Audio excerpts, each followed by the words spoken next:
guys doing, man? Chris, Tony, Bengals Army, it's me, Dusty. It's been a hot minute. We've had a little hiatus, probably not because we wanted to, but had some work to do, man. We're all getting old. We got obligations and whatnot. How you fellas doing?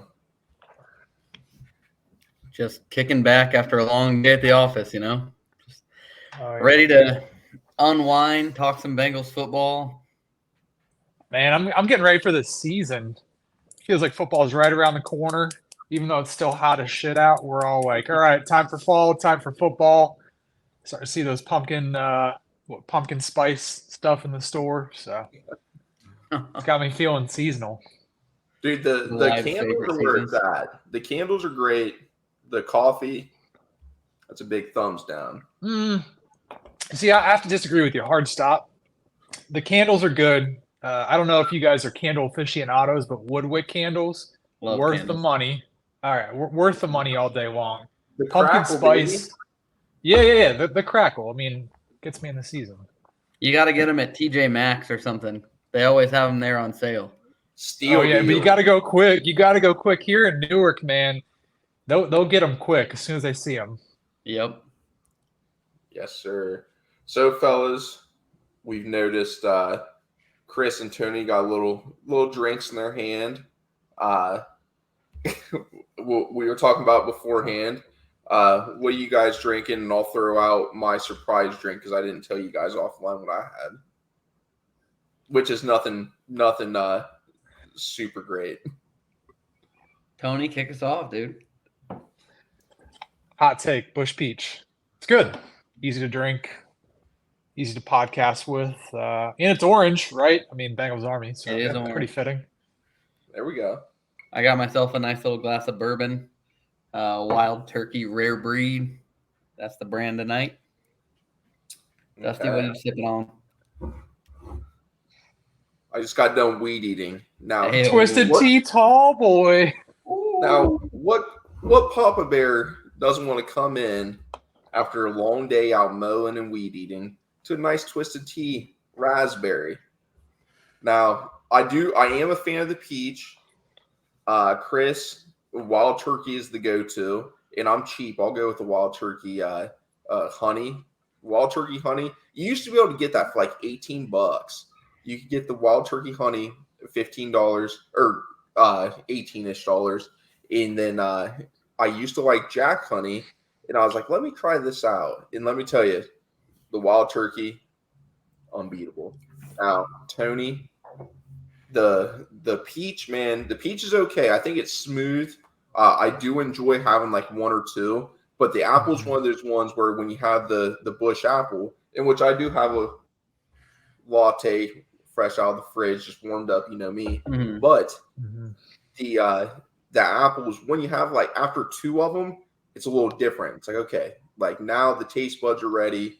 It's just like you fancy guys with your bourbons, you get that palate ready for it. Well, Dusty, let me put you onto something, man. Bush Peach is good, but if you guys like peach cobbler, get you some cinnamon whiskey, a little bit of Fireball if you're feeling frisky. Not a lot of it, right? Because Fireball on its own, it's not that great. But you put a little bit of that into your beer, I swear it tastes like peach cobbler. It's really good. Some Bird Dog? No. You could get cinnamon whiskey of any kind and put it in there. Do like a shot in a beer, and it tastes like peach cobbler. It's so good. Dude, down in Newark, guess what I got? I got some cobbler the other night at City Barbecue, man. Picked up a half chicken, some pulled pork, and then I got peach cobbie to go with it. Dude, you're gonna get me all riled up, and we haven't even talked Bengals yet. All right, fellas, what do we want to talk about? There's a bunch. We got extensions. We've got we got to start with the contracts. Yeah. Let's go into extensions first. Surprise. There were some surprises. I think Trey Hendrickson may have been a surprise to a lot of people. And I don't know about you guys. I love it. Like I love having Trey. The dude is a dog. We love having him. Doesn't talk a lot. He just puts his nose down. He works, he grinds. He's kind of maybe that Justin Smith mold back in the day. Like, dude comes in and just goes at it. But how surprised were you guys about that? I mean, I was thinking that he was a cut candidate for next offseason. I mean, the way that like contract was looking, and the fact that he's the second highest cap hit on the team, it's great to have guys like that play like that deserve to be paid like that. But it's another to actually be able to pay him. And I was thinking that all these upcoming contracts, something was going to have to give, and he was going to be kind of the guy on the outside looking in. But I think that this does two things. One, it kicks the decision down the line another year. And two, it opened up a couple more million in cap space for this season based on the way that it was structured. Okay. So, yeah, and I'd have to agree with you. The only thing, and I love Trey, right? Even though there was a little bit of a drop last year, I think they're really trying to get some production out of these younger guys, and maybe they're trying to get one more year under their belt to see how these new rookies kind of integrate with the team. The only kind of warning bells that went off in my head when I saw the re-signing was, all right, now this is starting to dwindle the field of who is the cut candidate after this season, right? Because we have guys like Awuzie and DJ Reader that everyone's talking about, like, hey, these could be cut candidates. I love Trey, but it just kind of limits the field. And then it also puts the radar up, like, what are we going to be doing with Higgins, right? Because we know Burrow's going to be a lock for a signing at some point, whenever that comes, probably soon if I were to guess. But Higgins is likely looking at potentially what? Franchise tag, perhaps. It's just, to me, that really puts the radars off. And I don't think they're going to pull anything like that. I think they're going to get him signed, but it's a limited cap. You know what I mean? yeah. I mean, I think that the thing there it is like Awuzie and Reader, their contracts are up after this season anyways. So they would be not necessarily like cut candidates, but it would be just guys that wouldn't be able to re-sign. Whereas Trey, that's what I meant. Like, yeah.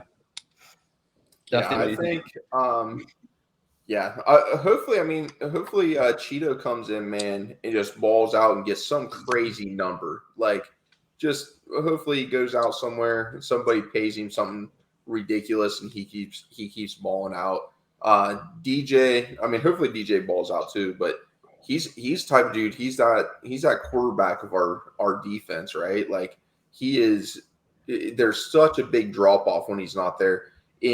To get Logan extended, to get Jermaine Pratt extended, man, having that linebacker core solidified, and we drafted pretty young. We got Zach Carter in our D line, and we got Miles Murphy, which both dudes, I think all of us can agree, out of college, like pretty high on, and really like, and expect a lot of good stuff out of those dudes. So the D line in general, it's just hard to tell. It's hard to tell how those guys mature and come up. If they do play great, like you can't replace a DJ Reader. A DJ Reader is like trying to replace a total different way of play, but a Geno Atkins. Like not many people can replace a Geno. Not many people can replace a DJ Reader in the run game. So it would be super great. Like, I think our defensive backs, in which we can go into that and talk a little more about them, but defensive backs are playing good. If we could get Cheeto to stay, that'd be amazing. But we got him for a steal, and then to have DJ, if we get a DJ and a T Higgins on there, man, we extend those dudes. We're pushing that Super Bowl window. We're pushing it down the line a good bit, and it's exciting.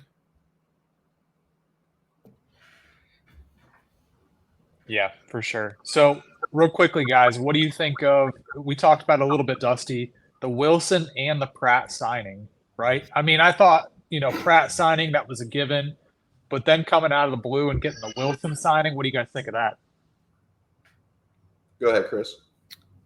I mean, I think it's great. Like, when you talk about 1-2 combos at linebacker, like the Bengals have to be up there, Jermaine Pratt and Logan Wilson.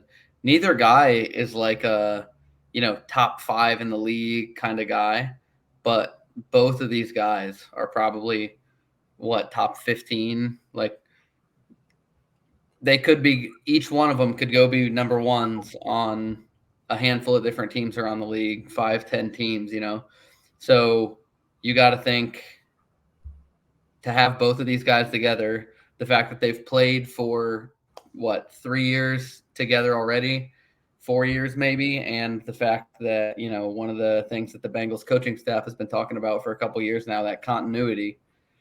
These guys have been the mouthpiece in Lou Anarumo's defense for 4 years. So the fact that we're able to keep guys out there that know exactly what's expected of them, that know exactly where to be, that know exactly where everybody else needs to be on any given play, that is a huge, huge benefit. And I think locking those two guys up for, what was it, about $17 million a year, for the pair. I mean, there are linebackers that are out there making $20 million right now. Smith, bro. So unreal. The fact that we got the pair of them for, less than what some of these top of the market guys are making, that really opens up the opportunities for us to be able to hopefully keep some of these other guys around. And hopefully that can, spread throughout the rest of the people that got contracts coming up. And hopefully, these guys, Logan Wilson, Jermaine Pratt, their agents are getting in the ear of David Mulligetta, T. Higgins' agent, and saying, hey, man, we're taking a little less, Yeah, which Logan did. I mean, Logan said in his presser, man, like he wants to play with Zach. He wants to be a part of this team. And I think we're going to start seeing that. And you have a Joe Burrow, a T. Higgins, and then you have Logan right there. Like that draft class was big. And we did draft in the first pick of every round. That makes a big difference. We basically got a first round pick in T and a first round pick or a second round pick in Logan. But to have them want to play with us and want to be a part of this team, and Logan's a small town dude.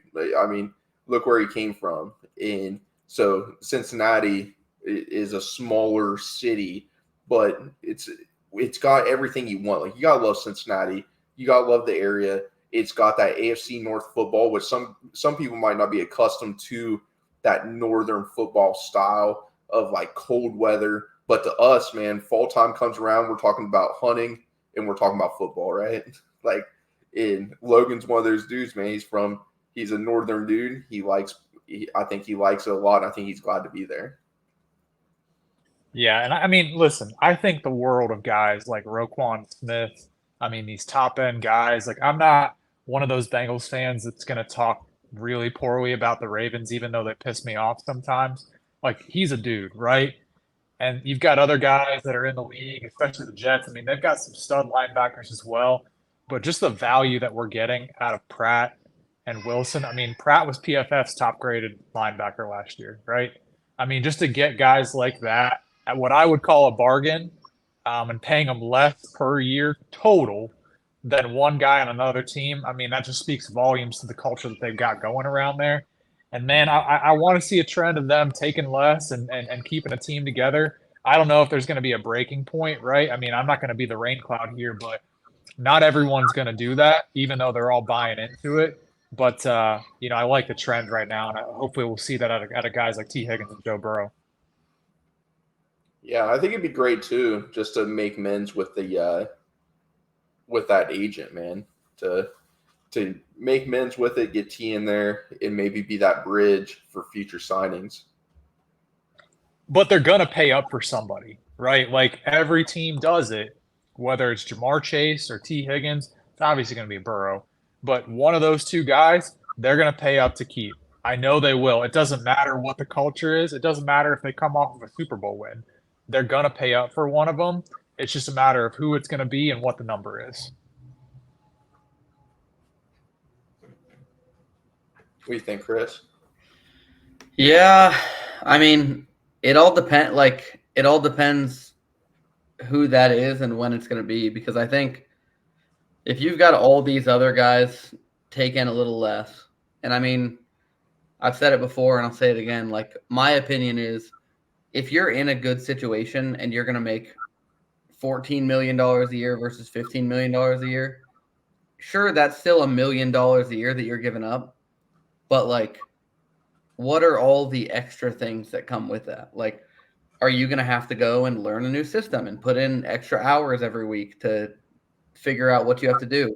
Are you going to be somewhere where the locker room culture is as good as it is here? Are you going to be somewhere where, I mean, a lot of people have gripes about Mike Brown, but one of the things that's common that you hear among players is like, he really treats the players like family. Like, there's his 80-year-old butt is out there, on his golf cart, like riding around at every practice, rain, shine, snow, sleet, like whatever the case, he's out there, he's going through it with them. So like, I think that the feel in Cincinnati is just a little different. I think that in my opinion, that has some type of value.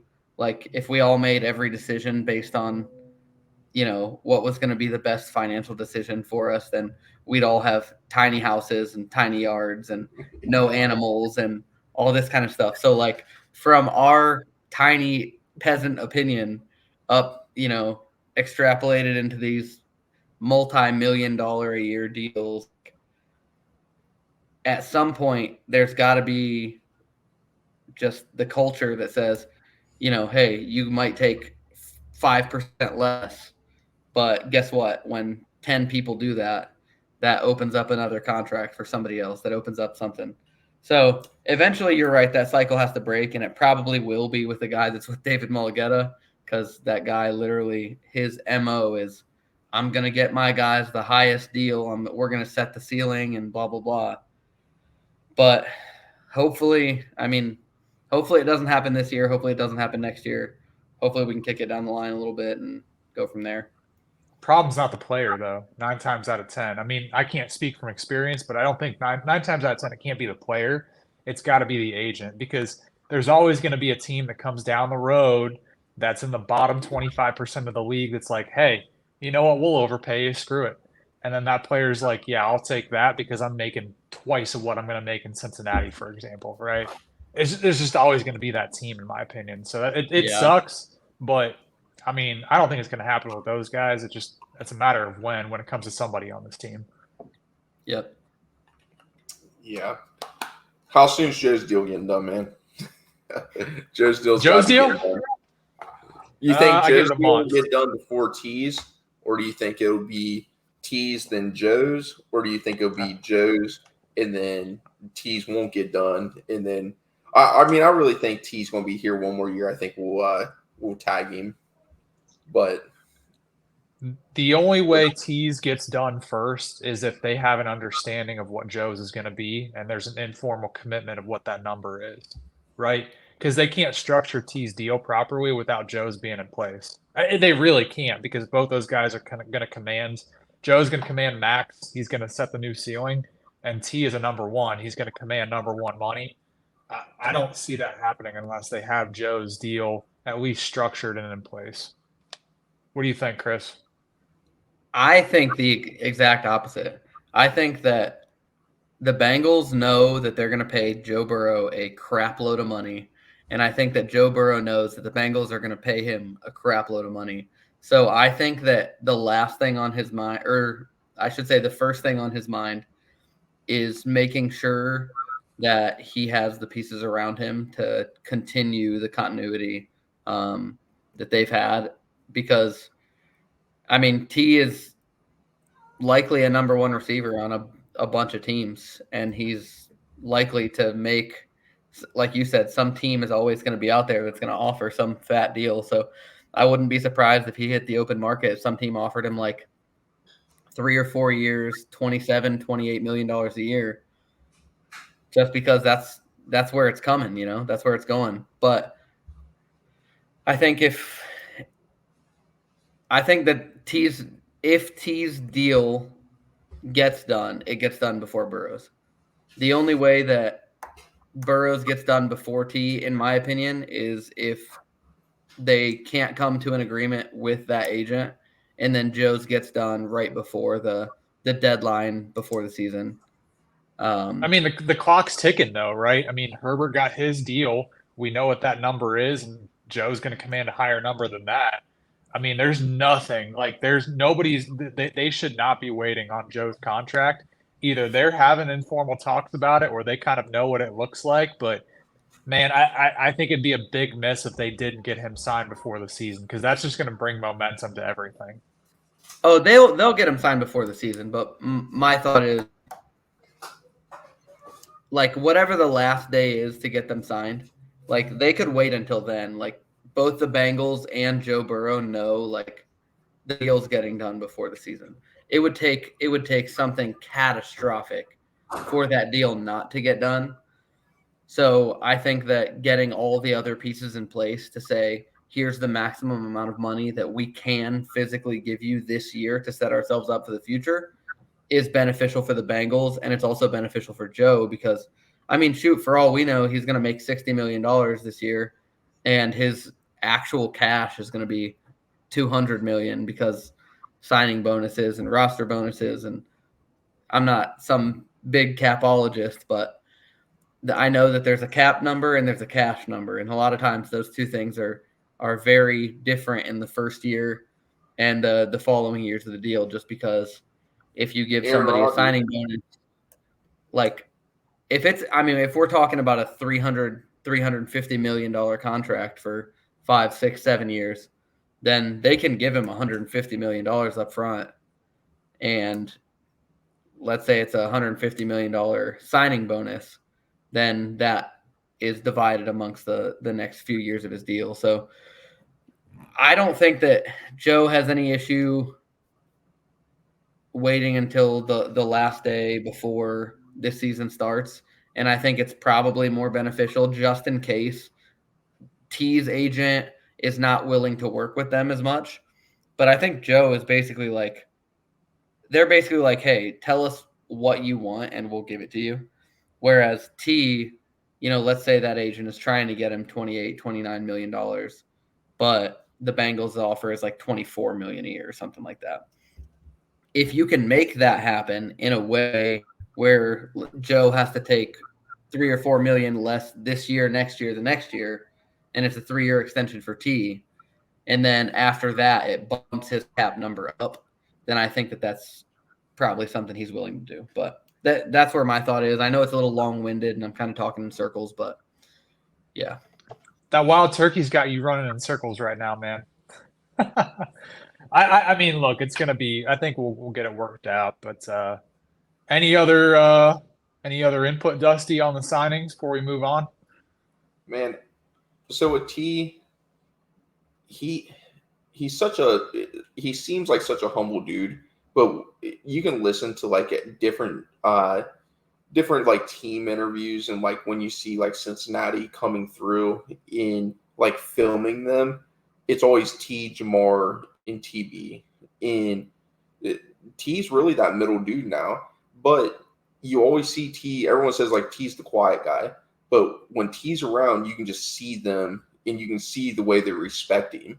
Like you can be quiet and still be respected, and you don't have to be a Jamar Chase and be like a super likable.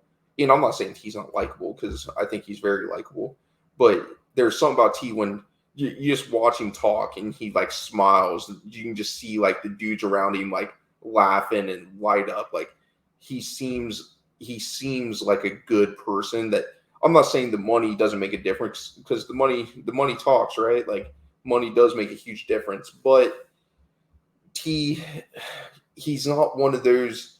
He's not a Stephon Diggs, right? He's not a dude that's going to be out there and gets 160 targets and complain that he didn't get 180. Like I think he understands, and I think money plays a role. But if we're talking, he gets franchise tagged and he makes $25 million off the franchise tag. I don't think he's going to be a complainer. I don't think, man, I got franchise tag. Like that's a good bit of money, and he just puts his nose down. He's working.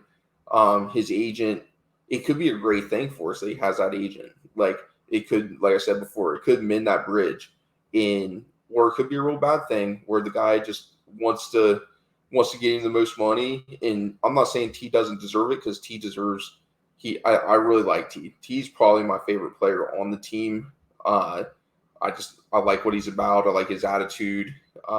He's kind of that silent killer where when Jamar was out those 4 games, he stepped up and played, and it was just it was really cool to see. So I don't know, man. I really hope T's back.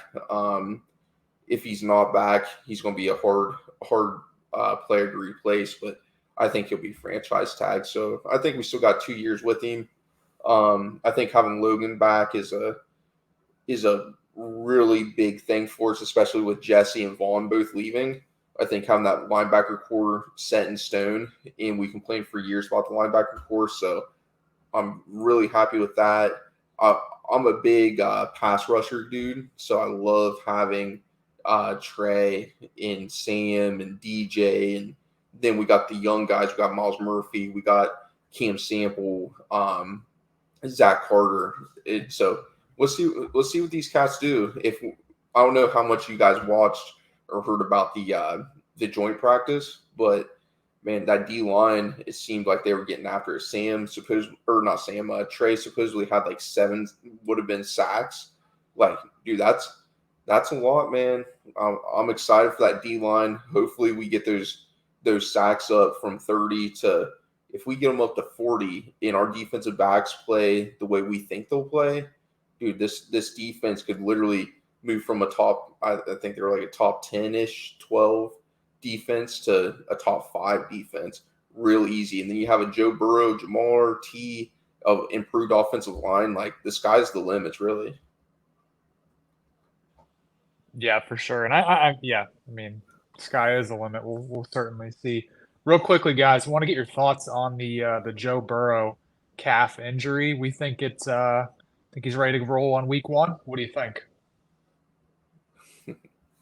Oh, we lost Chris. Chris. Hey, the show goes on. The show goes on. Dusty, what do you think? So I'll talk about that. Yeah. I think a lot of people talked about the way he was walking around at the joint practice. That was the first time we saw him. He's out there at the joint practice. He's kind of walking. I think he still had – you could tell he had a sleeve on. I think he was still babying it a little bit. And it's kind of scaring me that it could be a little worse than we think, especially with like what Jamar was saying. Like, I want him to be ready. If it's week 5, when he comes back, I want him ready. And I don't think Jamar was talking like out of pocket or nothing. I think Jamar was saying, hey. See, I think he was talking out of pocket, man. There's no way, like, yeah, I mean, my opinion, like, there's no way this man's going to need 12 weeks to get an injury, a calf injury. Yeah, like, I mean, at the very worst, I want to see him back by week 2. But all indications say he's ready to go 100% by week 1. Yeah. So, yeah, I'm not saying that far. I'm saying basically what Jamar was saying. I think Jamar's just looking out for his dude, like saying, hey, we want you at the end of the year. We want you when you come back to be ready to come back and this not be a lingering issue. Because with a calf, man, it's just like hamstring. Like, we see people with hamstring problems, it just affects them all year long. Like, we don't want that. I mean, Joe, we all know Joe. Like, he's going to do everything and whatever it takes to be there. I'm sure he's very frustrated with the injury, with the struggles, not having another healthy year. But I think when he comes back, I think he's going to come back with just some vengeance. I think he's going to come back firing on all cylinders, and I think that's what Jamar was saying, that he wants him to come back and just be that dude, be ready, and not have to worry about babying it, not have to worry about nothing. And if it takes one game like Jamar did with his hip, like, okay, let's take this game, and then next week I'm ready to go. So that's the only thing I think could be it'd be great to have him week 1. I really hope he's available, but I'm on the same boat with Jamar. Like, I want him to be ready week 1 because it's a divisional game. Like, it's a big game. The Browns are the Browns. It's hard to tell what we're going to do against the Browns. Like, man, we come out and blow them out of the water, or we could come out and get skunked at the same time. It's just Browns fans are so loud, man. They're so loud. What's that? Browns fans are so loud when it comes to their team, man. Like, I don't know. I agree with you. I mean, we could do pretty much either way, but it's weird. Like when we play away from Paul Brown Stadium or Paycor Stadium versus Yeah. Cleveland, we just don't play that well, man. And then when we come back home and play them, it's like it's a whole different football team. So I don't know what we're gonna get, but I mean, this roster's so deep and so loaded. But without Joe, I just don't know like what that looks like. I haven't seen enough of Browning, and I certainly haven't seen anything that's that promising out of Simeon to make me believe that he can lead us to a Week 1 victory versus Cleveland. So I feel a lot better. Could you imagine?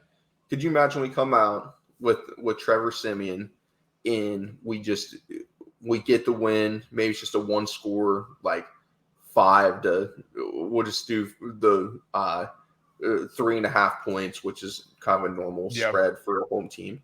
Let's do, but we win by a touchdown with a backup quarterback. Man, that's going to be big. That's going to speak more to how bad the Browns are versus how good Cincinnati is, because everybody has high expectations for Cincinnati.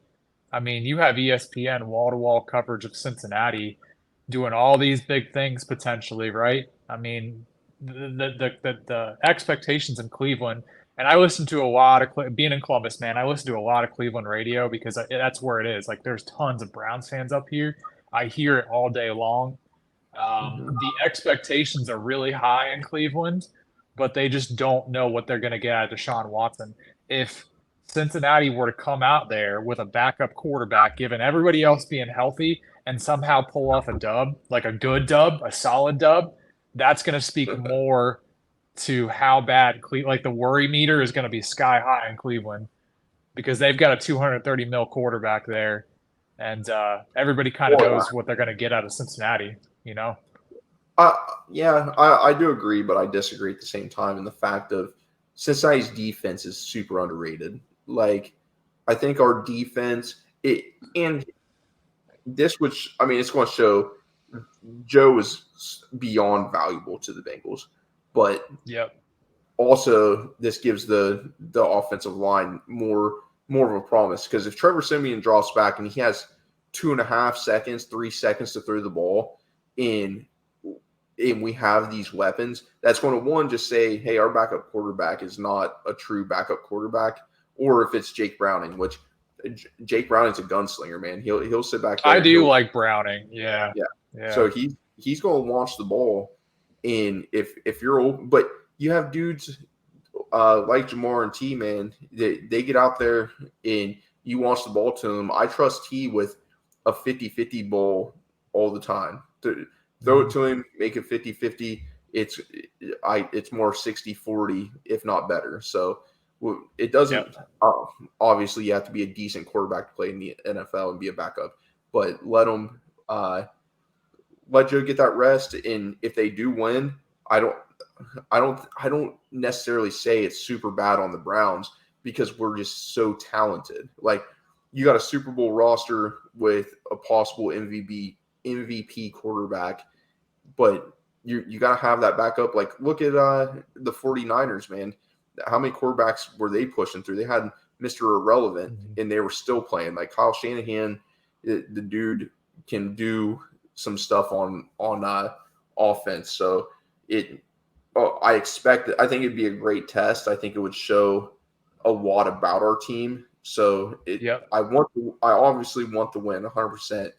But if Joe's not exactly ready, I'm not worried about rushing him out there. Would I love to have him out there? You don't have to. Whoops. There we go, Chris. Hey! I'm back. Today's the if it can go wrong, it will go wrong day. So hey, it's a Thursday. Chris, just to get you up to speed, we were just talking about Joe Burrow's calf. Joe Burrow's calf, and what it would look like potentially if we trotted out a Simeon or a Browning Week 1 versus the Browns. I mean, personally, I think that he will be ready. It was 6 weeks from the date of the injury to the time frame they originally gave was 3 to 6 weeks. I think a lot of people are taking Zach Taylor's comment Originally at the injury, he said it'll be several weeks, and then somebody asked him a week ago or something, and his comment was, "It'll be several weeks from the time that I said several weeks." So I think people are taking that to mean it's going to be longer than originally anticipated. But when I read that, I read it's going to be the same amount of time that I told you guys originally. We're not going That's to rush exactly him. how I read it. So, And that's exactly how I read it. I mean, I'm personally not worried that he's going to miss week 1. If we get close to week 1 and he's not feeling ready, by all means, sit out. The most important thing, especially with calf injuries like this and like muscle strains and stuff like that, you see a lot of times when people they think that they're ready, so they come back a little early, and next thing you know, oh boom, there's a tweak. Okay, now that's 2 or 3 more weeks. You saw it with Keenan Allen a year or two ago with his Dak hamstring. Prescott. Yep. Yep. So I think that the worst thing that you can happen with a muscle strain is you rush it and you come back too soon. But I don't think that anybody in Cincinnati, anybody like on the team, anybody on the training staff, the coaching staff, I don't think anybody is saying, Joe, we got to get you ready by week 1.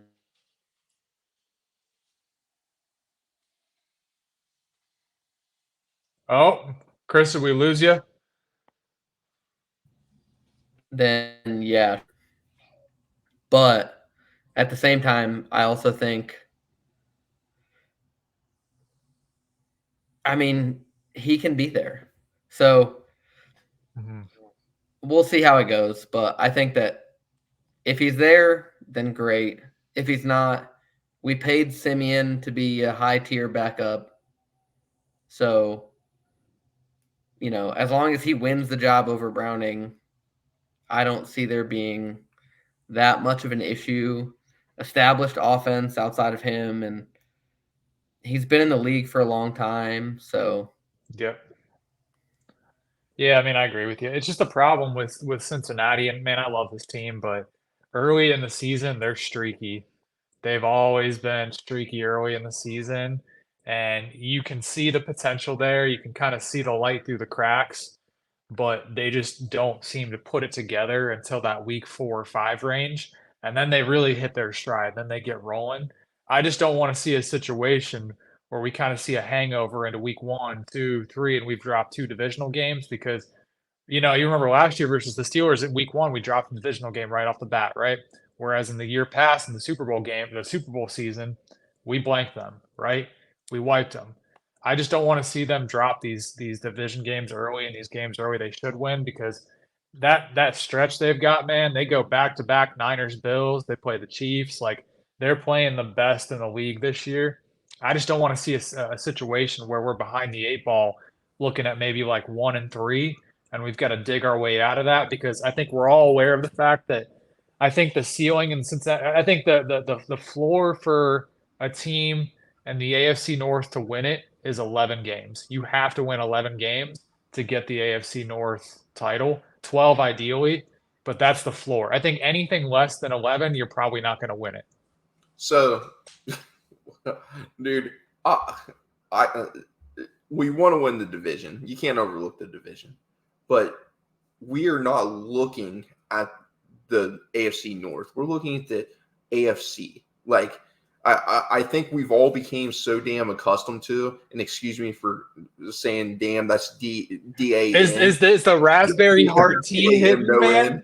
It's kicked in. Dusty's giving his real opinions now. Dude, yeah, I'm getting I'm not frustrated with the outlook from different fan bases or anything. But, dude, back-to-back AFC championship game appearances. Listen, we were at the Bills game. We were going to smoke the Bills. God forbid anything bad happened to DeMar Hamlin. It was amazing. He made a great recovery. Send it up. Thank you. I love that he made his recovery for real. Like I'm not like Tony. We were there. Like it was crazy to see. But the Bengals we were waxing them, and then we proved it once again. But then we have a coin flip or possible coin flip. Like, dude, we didn't deserve a coin flip. And you play the Ravens back-to-back games. And it's the AFC North. Yes, it's a super competitive division, probably the hardest division in football. And you win that back-to-back weeks, and you have a great defense that you're playing against with a banged-up offensive line with what, two starters on the offensive line. That's 2/5 of an offensive line. So for people that ain't good at math, 3/5 would be on the higher side.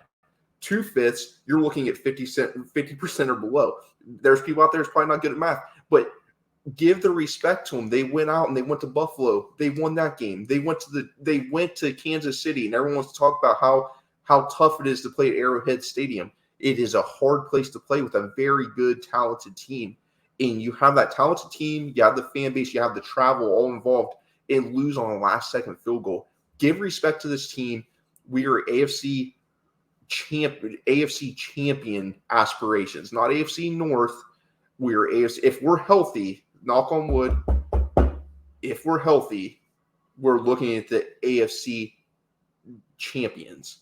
And that's the one thing that just gets me going, man, because I know that was a little ramble, but like, dude, it really is amazing. Like, I want us to come out and I want us to get these early wins, unlike we did last year. But we was literally Clark Harris, a long snapper, a fluke long snapper away, and then this crazy DeMar Hamlin thing, which it's crazy, and I'm super glad. Like, I'm not tossing shade on that. Super glad the dude's doing good.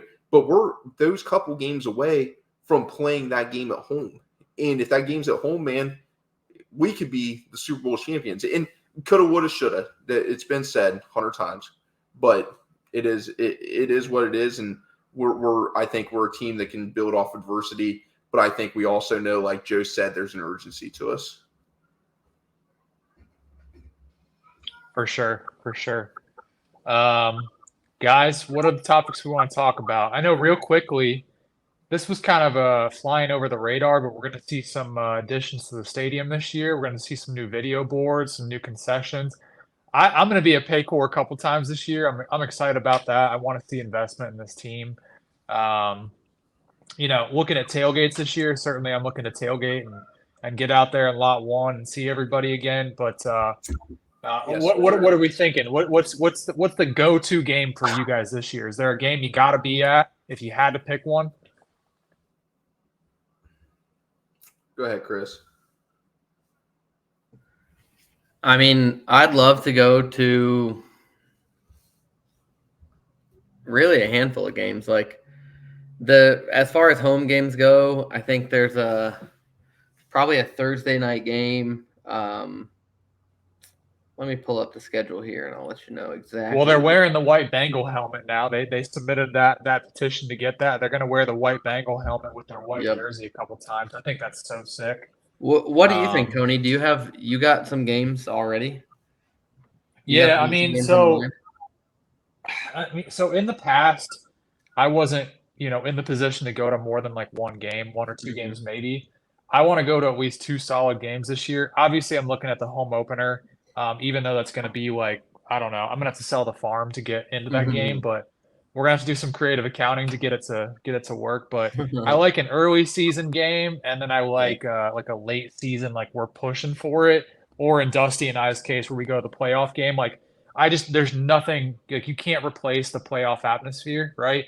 So if I only go to one game in the year, about that being the home opener, and then, by God's grace, we go to the playoffs again. If they get home field advantage, like, that would be the game I would go to. And I would pay way more to go to that game than any other one. Yeah, I'm 100% pretty certain on the home opener. It's really not that I care about going to this week 2 game, as in it's a divisional game. I've been to multiple different Baltimore games against the Bengals. So the excitement there is nothing crazy. It's super early, but I've never been to a home opener, and I think with all the hype around, I think it'll be a lot of fun to get to a home opener. And then, like you said, Tony, going to the late season games like we did last year, that'd be a lot of fun. Hopefully, we can get a home field advantage and get another playoff game under our belts that we go to. I'll probably go to 2. But if we already know we got that locked in, definitely that playoff game is going to be my second, possibly third game. But like we talked about before, week 1, that seems like a good fun one to get back into. But other than that, there's not too many home games I'm super excited for. It just all depends on how the schedule works out and how the wins and losses and where we're at in the importance of games. I think that's what makes kind of the later season more fun. Yeah, I think that's one of the things as I'm pulling up the schedule here. I think that there's a lot of away games that I want to go to, which is like usually there's more home games, that I'm excited to go to because it's an hour and a half down the road, whatever. But like, I really could go to like Nashville, week 4, Arizona, week 5. Dude, Arizona. I am tempted to see. take a Arizona's week out awesome. Arizona.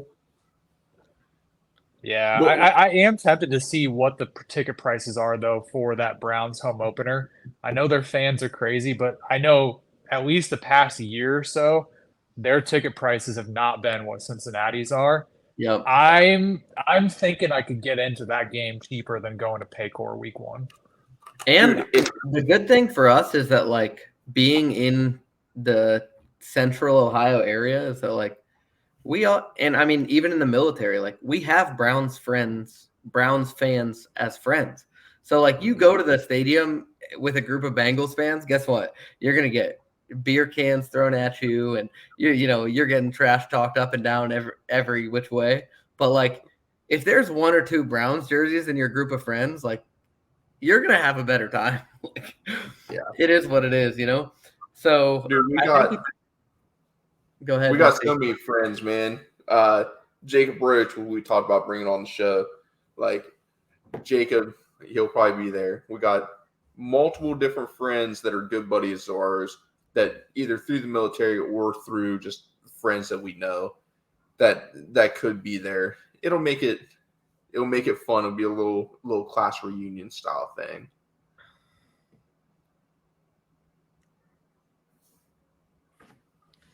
Weird. Things got quiet. Weird for sure. But yeah, I mean, we'll see. I'm not afraid to go into Cleveland Stadium with a Bengals jersey on. If they came down to Cincinnati, I'm not going to throw a beer can at them. Do I like them? No. Do I think their intelligence is low? Yeah, unfortunately. Do I think they overpaid for a quarterback? Yeah, but I guess we're going to be overpaying for a quarterback here soon too. So I can't really speak like, but yeah, I anyway, think there's just you can talk trash. Like I'm a big trash talker, but like whenever it starts to get like real personal, like people just get way too upset about it. You just got to read the situation and know like, oh yeah, now's not the time. You know what I mean? Right. But I think right. Like you go up to. This has been my experience with Cleveland. I mean, I've been to 4 or 5 Bengals games up in Cleveland. And it feels like every single time somebody's not just saying like, yeah, we're going to take you guys down today. Like you guys, you guys are the Bengals, the Bungles, like whatever. You can talk as much trash as you want about the product on the field, but it seems like every time I go to Cleveland, people are like, you guys are pieces of crap and we hate you and we hope you die. And like, it's like way over the top. It's like, bro, like I'm here to watch the game. The same thing that you're here to do. If you want to fight about it, I mean, let's fight about it, whatever. But like, let's get back to watching the game, So the easy way to shut up a Browns fan is just to say Johnny Manziel, first round pick Johnny Manziel, and then they're like, "Oh man, it wasn't our fault," and all I gotta say is you wasted a first round pick on him. Wasn't Brandon Weeden, 28-year-old Brandon Weeden, also a first round draft pick? Yeah, they played Brandon Weeden. They had Johnny Manziel.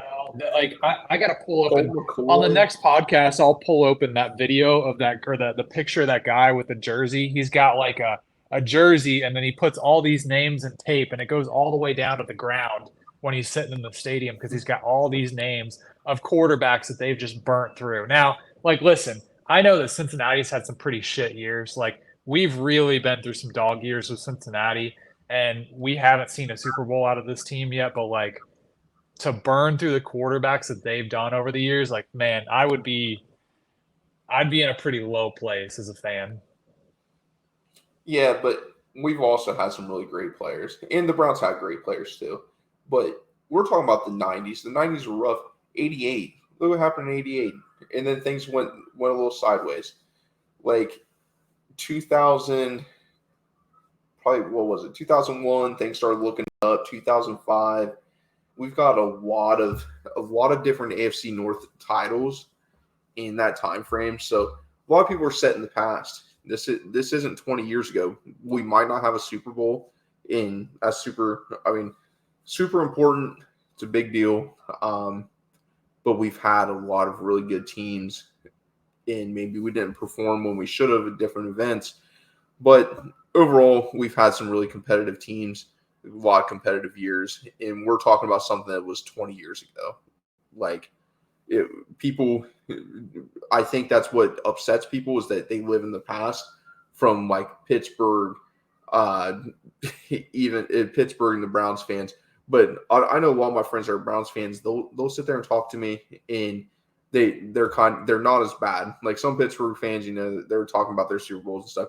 That's super cool. You guys got bailed out in 2015, and I'll live with that for a while. Like they were bailed out of that win. And yeah, that irritates me, bro.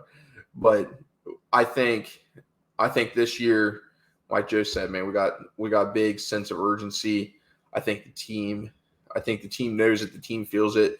And I think we're super deep. Name a position now, a position group that you guys don't think we're deep at.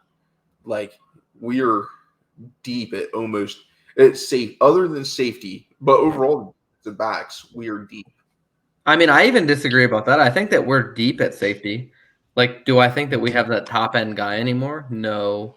But I mean, Dax Hill, Nick Scott, Jordan Battle, like we drafted Tyson Anderson. We traded up to draft Tyson Anderson, and he, got injured, had to be out a full year, but like coming back, people sound excited about him. And then Uncle Mike Thomas, like he's around as the veteran to teach these guys. I think that like they have talent in the room with Dax Hill and Jordan Battle as being a high round draft pick. I don't know originally where Nick Scott was drafted, but his arrow is pointing up. So, like, do I think Scott was pretty high, honestly? Yeah, I don't know if we have that top end guy there, but I think we're pretty deep there. The only place that I can think that we would be like have trouble with depth would be tight end. Like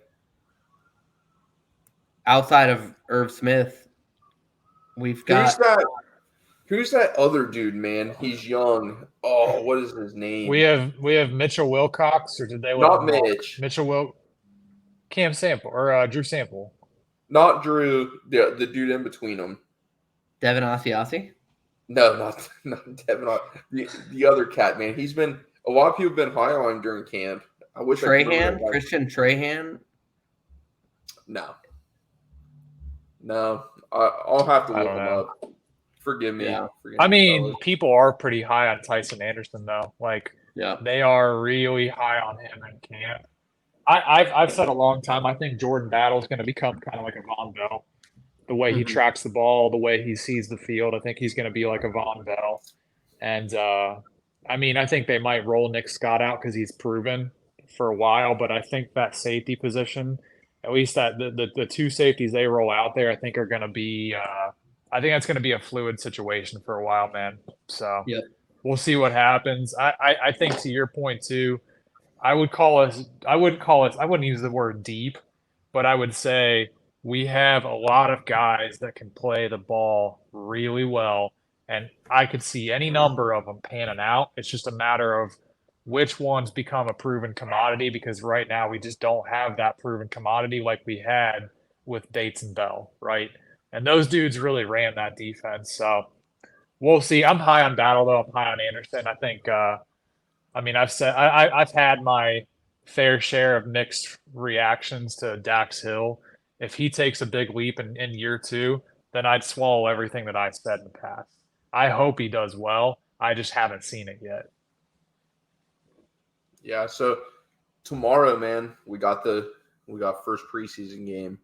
Who are we looking forward to seeing? Because I got a handful of guys. I got a handful. But if you guys can name 2 to 3, who's your most excited to see perform? Tony started. Well, it depends who's gonna play, man. Like preseason games are so iffy, like because there's so many guys that are fighting for a roster spot.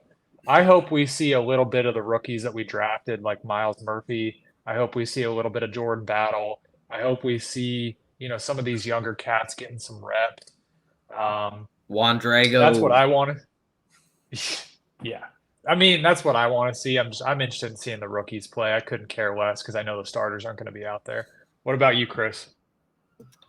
I'm interested to see how the offensive line plays. There's going to be a lot of guys. We might not be playing, 4 of the 5 starters, like projected starters.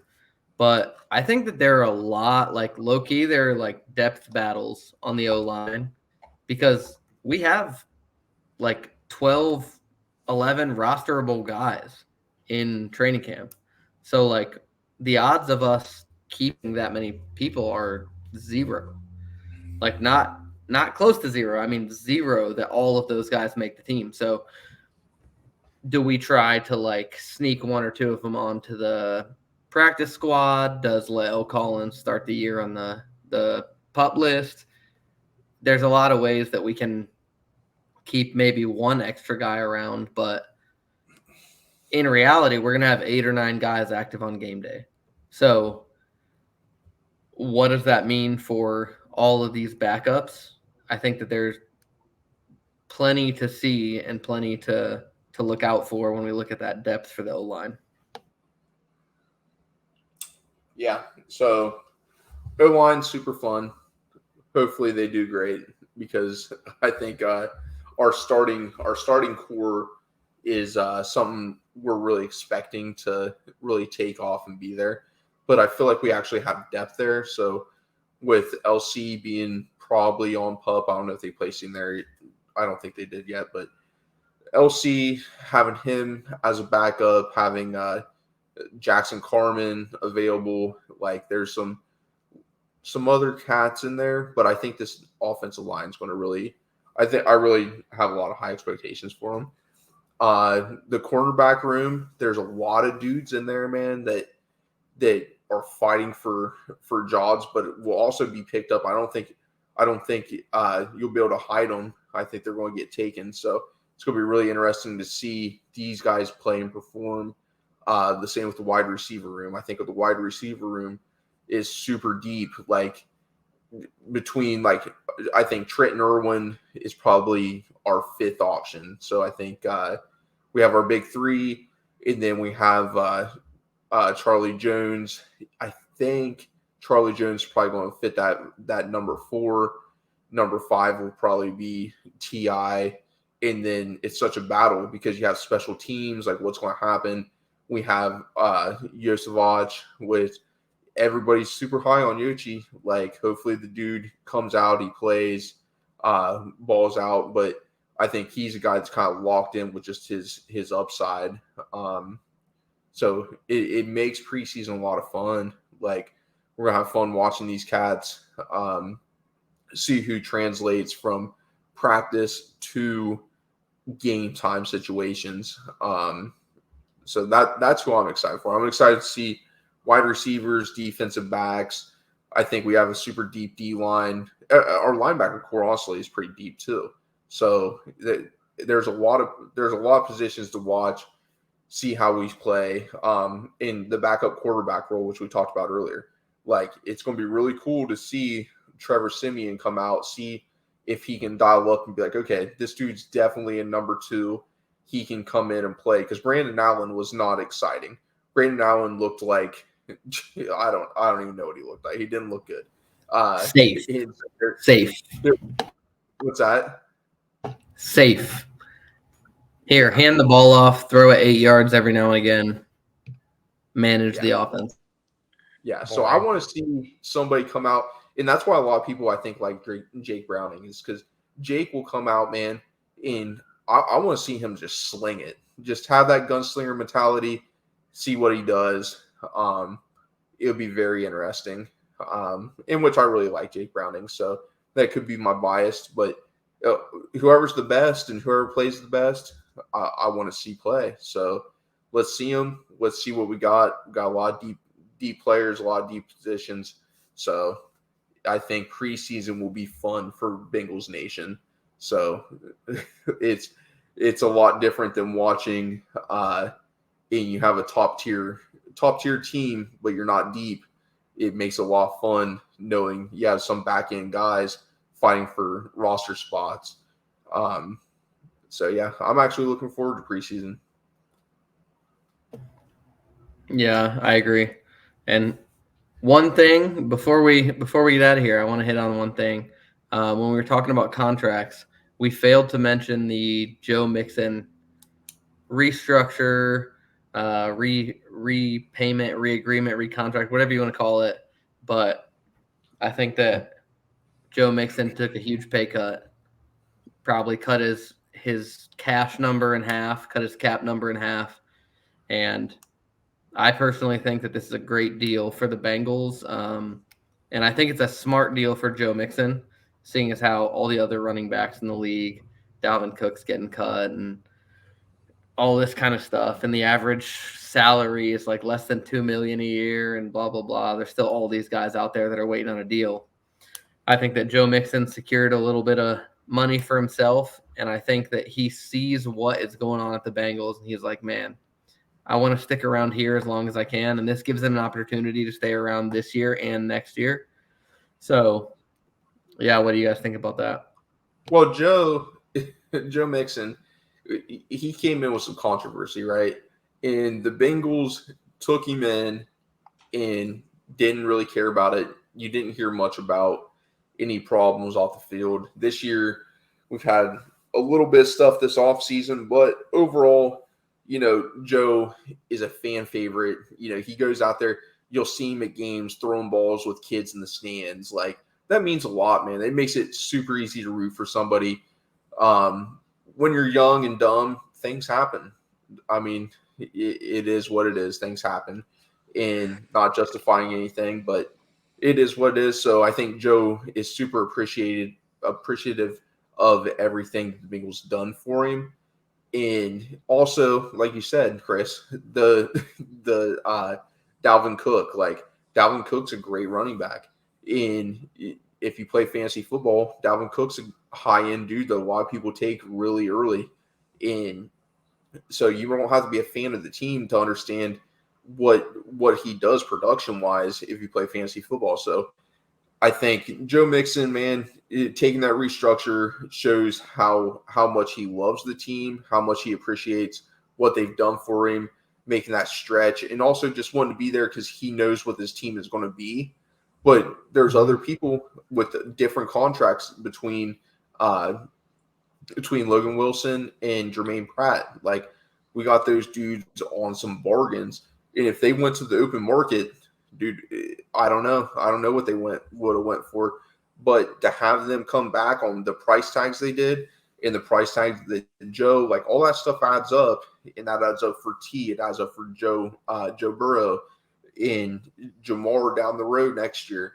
So I'm grateful for those little to us very substantial amount of money, but to some of these guys, maybe little pay cuts, but we're talking about something that could move you up. Like Joe Mixon, he could be the top total yards as a running back in Bengals history, and you get them records that means something. Like how much does money and having these records mean? Like so it's very interesting.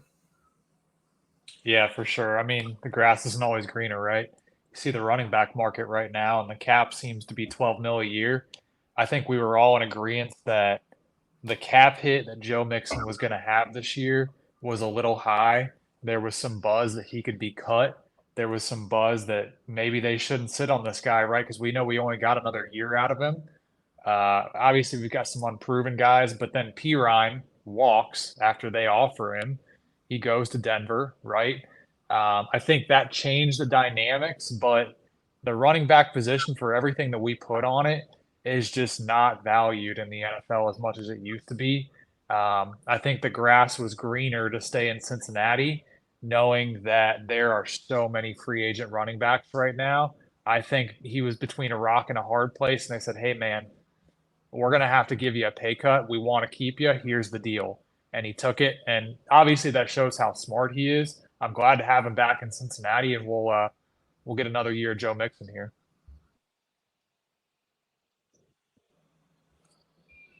Yes, sir. So you guys you have anything else, or are we about ready to wrap her up today? I talked enough. I'm good. Yeah, I'm tired, man. That weed eating wore me out. So got a Sure, it early wasn't the morning raspberry tea. tomorrow. What's that?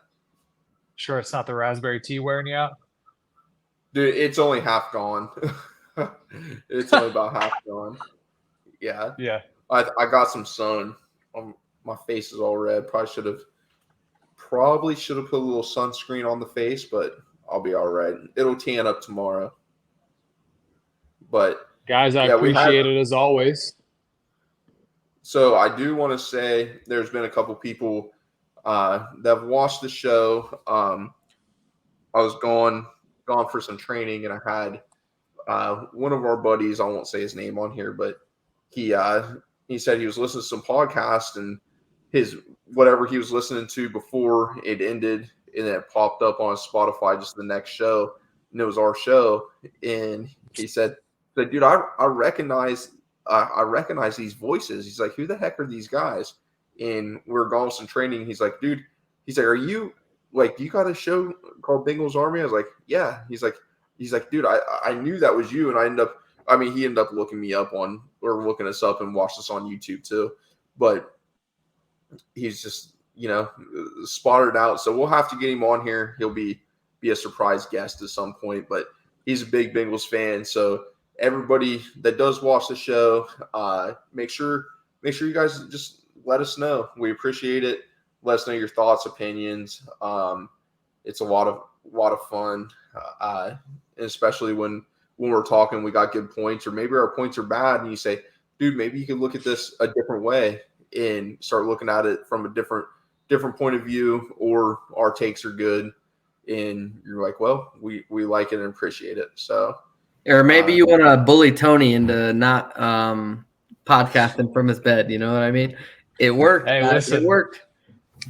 It worked. Hey, man, sometimes you got to do what you got to do for the Army, right? Like, I told everybody, whoa, I went crazy at the end of the last podcast. I was like, "Listen, guys, I got myself a chair. I got myself a place to podcast. It might not be the ideal studio, but, we had to make some moves. So we're out of the bed. We're in the chair. We're good to go. Dude, moving up. And as always, go ahead. Levels. TB. Hey, shout out, Chris. You got that shirt on. So my buddy G, I won't say his full name on here either, but you guys know who I'm talking about when I say G. He actually, when the Bengals won their first playoff game in 31 years, whatever it was, 2 years ago. They won that game, and he texted me and said, "Hey, man, what size shirt you wear?" And I said, "Oh, like large, extra large." And I was like, "Why?" He's like, "Oh, I'm just curious."